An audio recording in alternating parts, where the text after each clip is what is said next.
Hey y'all, it's your sassy gal and we are here getting our victory garden going. I got the first of the garden beds assembled and all ready to go, and I'm going to show you how I'm going to get this all set up with the layers on the bottom and then the soil on the top, and we're going to get this going. My soil delivered today. It's something called a bloom mix, and she said it had a little bit of everything in it, you know, compost and manure and everything, and I said sounds just like what I want, and boy does it stink. Yuck. It can be sticky. She's getting a kick out of it steaming. It's steaming. Steaming pile of caca. Can you guys see it steaming? I don't know if I can see, get the... Thank you so much. Bye. Good job getting right up here. That was awesome. He did a really good job of getting all that to fall out of the truck. Oh my gosh, it smells. Oh, so I think I just offended all of my neighbors in my neighborhood. Okay, y'all, this is just a galvanized metal garden frame. It did take two people to put it together, but only because you need a second pair of hands, you know, to hold some things and hold these things up while you're trying to get, you know, the corners screwed in together, the crossbars there put up and everything. So it can be done with one person, but you know, it can be literally back-breaking because my back hurts just from bending over and screwing everything in. It was easy to put the screws in. I was able to get these to be just put in with my fingers to finger tight, and then I just took a Phillips head screwdriver and went around and tightened everything up. When it came to the crossbars, that really, having that second pair of hands really helped so that you can help keep that bar level. Plus putting the corner pieces on, you know, because these things can get pretty flimsy when they're by themselves. And plus, if it's a little bit breezy, oh my gosh, be prepared for those things to fall over and take over and everything. It's fairly simple, you know, you can get it, you know, definitely set up with probably within an hour, if you know, if you're not old and crotchety like me. So, all right, so what is this thing I have sitting here? Well, I have watched another video about how to start a garden bed from like nothing. So like, I'm not doing anything with the grass here on the bottom. What I'm going to do though is take these food scraps that I've had in the freezer, and I'm going to sprinkle them on the ground. I'm going to take some coffee grounds that I have been saving up and sprinkle them in there with it. And then I'm going to put cardboard on top of that, cardboard that is soaked. That was the one thing. So make sure that it's all good and wet. After that, I'm going to put some compost on it. What this is going to do underneath the cardboard is bring in, you know, your worms and other little critters to help break up the soil, and that will help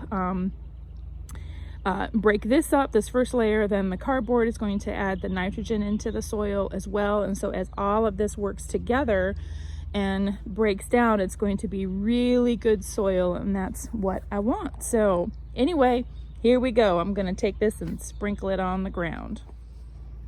And there is no rhyme or reason to any of this. Just throw it down on the ground. Some of this is still a little frozen, so it's going to have some time to thaw out here.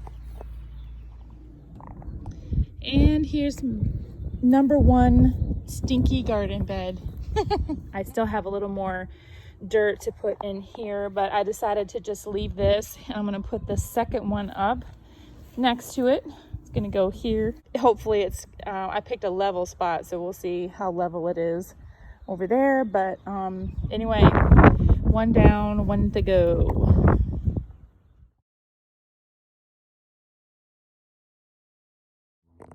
Harley, what are you doing?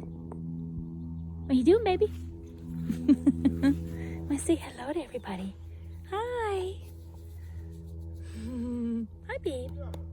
Hey, everybody. It's not planting day, but we are getting close. I have 1 week until my last frost date, 7 days. And let me tell you, it is really pushing the limit here because yesterday and then again tonight, we have a freeze warning. So I'm like, oh, please hurry up and be over.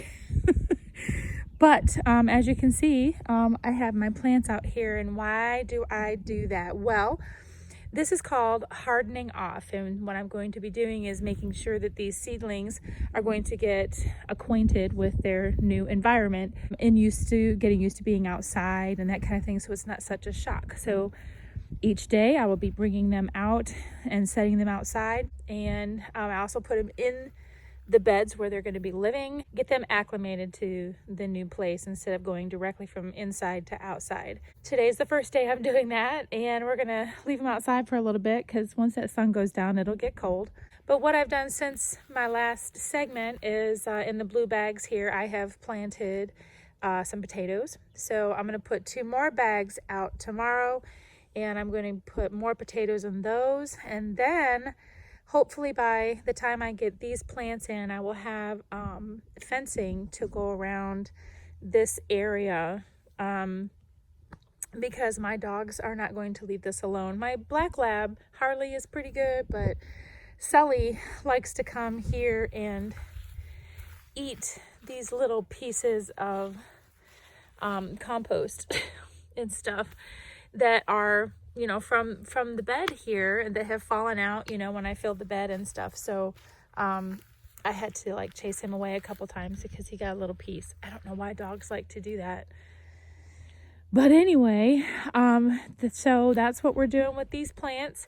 And look at this, you guys, my tomato plants are just like super tall. And I actually staked it up with the skewer, and I attached it to the skewer so that it would stand up, because they're getting too tall for these, and I only have 1 more week, so I really want to just hang in there, guys. And my kale is getting super tall, and so I had to do the same thing with that too. I had to put a tall skewer in it. Just last week I had toothpicks in there holding them up, so now I had to use skewers for that. So I'm doing the same thing over here, and I don't think my celery is doing well. See how my celery is just kind of like tipping over. These guys are doing well in that one, but yeah, the soil looks like it's doing something funky as well, and I don't know what to do here. They're too weak. So I'll probably just end up direct sowing some, and this little person over here is not doing well either.